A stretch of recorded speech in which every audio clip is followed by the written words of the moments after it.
Everyone, स्वागत है आज के नए वीडियो में। आज के वीडियो में हम लोग बात करने वाले हैं railway RRB sector controller recruitment 2026 का आपको नोटिफिकेशन जारी हो चुका है। इसमें आपको railway RRB sector controller recruitment 2026 का आपको नोटिफिकेशन जारी हो चुका है और इसमें आपके फॉर्म भराने भी चालू हो चुके हैं।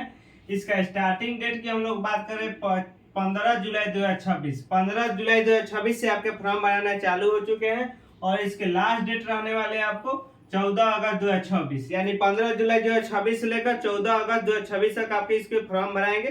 फॉर्म भराना अभी से ही आपको चालू हो चुका है, तो अभी से ही जाकर अपना फॉर्म को भी भर सकते हैं। इसमें हम लोग बात कर लेते हैं टोटल पोस्ट की। टोटल पोस्ट कितनी इसमें निकल कर आई है? 119 टोटल पोस्टें निकल कर आई है। इसमें हम लोग बात कर लेते हैं क्वालिफिकेशन की, कि कौन से क्लास के लोग इस फॉर्म को भर सकते हैं। ग्रेजुएशन पास सभी कैंडिडेट्स इस फॉर्म के लिए एलिजिबल हैं और इनका मिनिमम एज की हम लोग बात करें। इसमें आपको फॉर्म भरने के लिए मिनिमम एज क्या होना चाहिए? आपको मिनिमम एज है आपका 20 ईयर, मैक्सिमम एज है 30 ईयर। 20 ईयर से लेकर 30 ईयर तक के सभी कैंडिडेट इस फॉर्म को भर सकते हैं और जो कैंडिडेट ओबीसी में आते हैं उनके लिए 20 ईयर से लेकर 33 ईयर तक कैंडिडेट फॉर्म को भर सकते हैं। और एससी एसटी कैंडिडेट की हम लोग बात करें 20 ईयर से लेकर 35 ईयर तक के कैंडिडेट को फॉर्म भर सकते हैं। यानी कि आपको ओबीसी जो कैंडिडेट है उनके लिए 3 ईयर का रिलैक्सेशन है और एसटी एसटी कैंडिडेट के लिए 5 ईयर का रिलैक्सेशन है। इसमें हम लोग बात कर लेते हैं फी की। इसमें आपका फॉर्म भाई फी कितने लगने वाले हैं?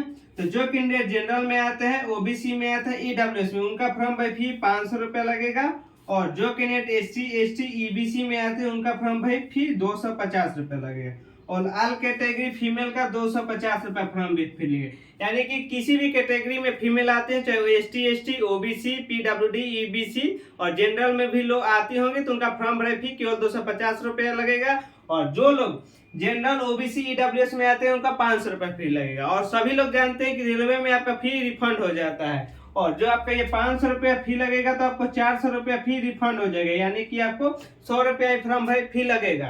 और जो ये 250 रुपया है एसटी एसटी और फीमेल का, ये 250 रुपया टोटली आपको रिफंड हो जाएगा, यानी कि आपको इसमें 1 भी रुपया फॉर्म भरे फी नहीं लगेगा। एग्जाम देकर आने के बाद आपका पैसा रिफंड हो जाएगा। इसमें हम लोग बात कर लेते हैं आपके सैलरी की। इसमें सैलरी क्या रहने वाला है? 45 ईयर प्लस आपके इसमें स्टार्टिंग सैलरी रहने वाले हैं।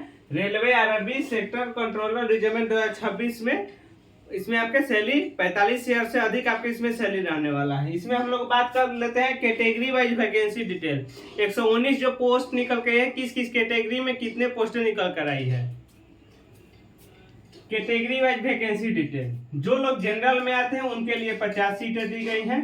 ईडब्ल्यूएस में जो लोग आते हैं 9 सीटें दी गई है और जो कैंडिडेट ओबीसी में आते हैं उनके लिए 29 और जो एससी में आते हैं उनके लिए 19 और जो एसटी में आते हैं उनके लिए 12। टोटल 119। टोटल इसमें 119 पोस्ट दी गई हैं। अलग अलग कैटेगरी वाइज पोस्ट बांट दिया गया है। आप जिस कैटेगरी में आते हैं एक बार देख लेंगे उस कैटेगरी में आपकी कितनी सीटें दी गई हैं और अपना फॉर्म भरते समय जरूर ध्यान दें कि आप जिस कैटेगरी में आते हैं तो उसमें आपका सीट कितना दिया गया है। इसमें हम लोग बात कर लेते हैं आपका सिलेक्शन प्रोसेस की। सिलेक्शन प्रोसेस इसमें बहुत ही सिंपल है। केवल इसमें आपको एक ही एग्जाम लिए जाएंगे, उसके बाद आपका डॉक्यूमेंट वेरिफिकेशन, उसके बाद मेडिकल टेस्ट, बस यही 3 प्रोसेस होने वाला है। सीबीटी कंप्यूटर बेस्ड टेस्ट आपसे लिए जाएंगे, उसके बाद आपके डॉक्यूमेंट वेरिफिकेशन, फिर उसके बाद इसका में मेडिकल टेस्ट। यही आपके 3 प्रक्रिया होने वाली। सबसे सिंपल प्रोसेस इसमें रहने वाला है। आपको केवल एक ही एग्जाम लिए जाएंगे। इसमें बात कर लेते हैं हम लोग एग्जाम पैटर्न की। एग्जाम पैटर्न में कितने नंबर के क्वेश्चन पूछे जाएंगे, कितने नंबर के रहेंगे और कौन कौन से विषय से क्वेश्चन पूछे जाएंगे। पहला है एनालिटिकल एंड मैथमेटिकल कैपेबिलिटी से क्वेश्चन पूछे जाएंगे 60, लॉजिकल कैपेबिलिटी से क्वेश्चन पूछे जाएंगे 20, उसके बाद मेंटल रीजनिंग से क्वेश्चन पूछे जाएंगे 20। टोटल आपको 100 क्वेश्चन पूछे जाएंगे, 100 नंबर के रहेंगे, यानी कि हर एक क्वेश्चन आपके 1 नंबर के रहने वाले हैं।